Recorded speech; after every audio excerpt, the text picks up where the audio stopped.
Hey everybody, it's Dustin from 8X Real Estate. Today I'm going to be talking about the cost of parking associated with condos in Victoria proper, especially downtown, something that can sometimes be overlooked. So whether you're buying your first home or downsizing into a condo, this can have quite a big impact on your budget.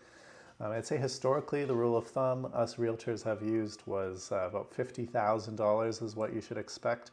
But then I came across a great blog post at House Hunt Victoria that really delved into the numbers. Leo over there looked at over 1,100 condo sales over the past 2 years and came up with some great data to support that $50,000 rule of thumb theory. So in Victoria, we're seeing a trend of City Council approving new buildings with minimal or even no parking. This is part of a broader movement across North American cities at improving housing affordability, encouraging active transportation. I do think Victoria is number one in the country. Almost 18% of residents either walk or cycle to work instead of taking their car. So that's great, really supporting all those bike lanes going up. And then if we look at what's recently gone through council, here's one on View Street, 1147 View Street, a 23-story building, 269 rental units. I believe this was the first one ever in the city to be approved with absolutely no parking.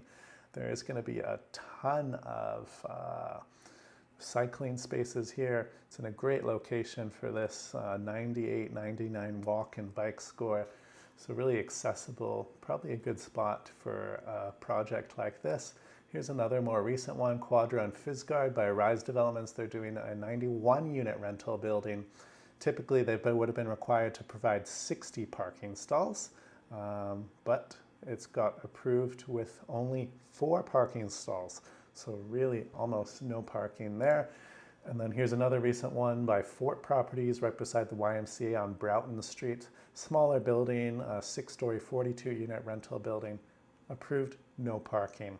So in the future, this could be quite a rare commodity to have as we move to more active lifestyle and trying to bring more affordable units. But just how much affordable and how much is that parking worth?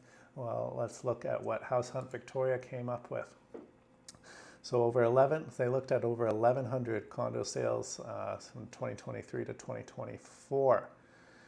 Found that units were no parking. About 80% of them were studio units.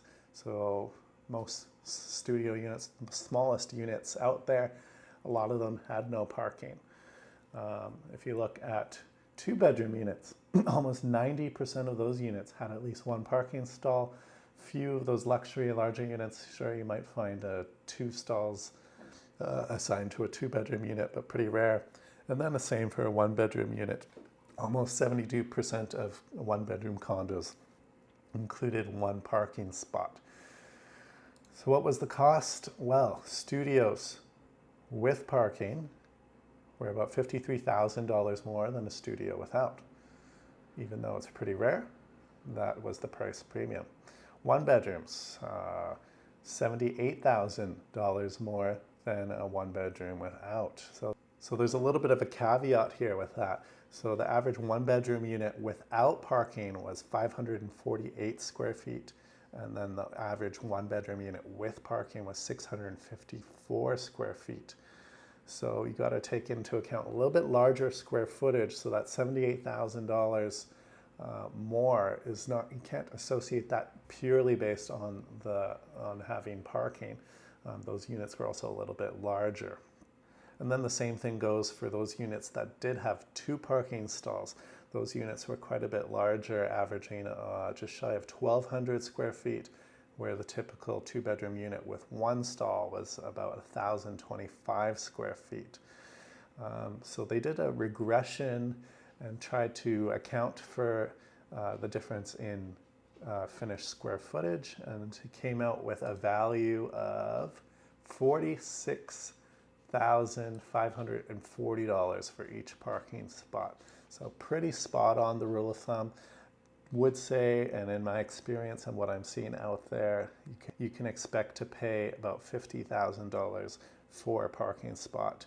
And the same probably goes for a second parking spot in the analysis. It's about $100,000 more than a unit without. So if you're shopping for a condo, I would really take a moment to think about how important a parking stall is for you. If you can go without it, sure, you can probably save about $50,000 on the purchase price, and could really help you out with that purchase. If you're able to afford one, and if you still have a car, still use a car, it's still readily lots of units out there in the future. Those newer buildings likely will be more at a premium to have parking. I do think it's still a really good investment. Even if you don't use it, you could rent out that stall within the building. I could see typically you can get $100, $150, sometimes even $200 a month, depending on the building, for that stall. And then of course resale value in the future. Perhaps in the future the market rate for a parking stall will be greater than $50,000. I wouldn't put past that we see $80,000, $100,000 premium for parking, especially downtown. It's kind of what I'm seeing in Metro Vancouver. So wouldn't be surprised if that also happens in Victoria in a few years. So thanks for tuning in. Please like and subscribe if you enjoyed this video, and if you have any additional questions or would like some insights on particular strata buildings, feel free to reach out to me. My name's Dustin Miller, managing broker here at 8X Real Estate.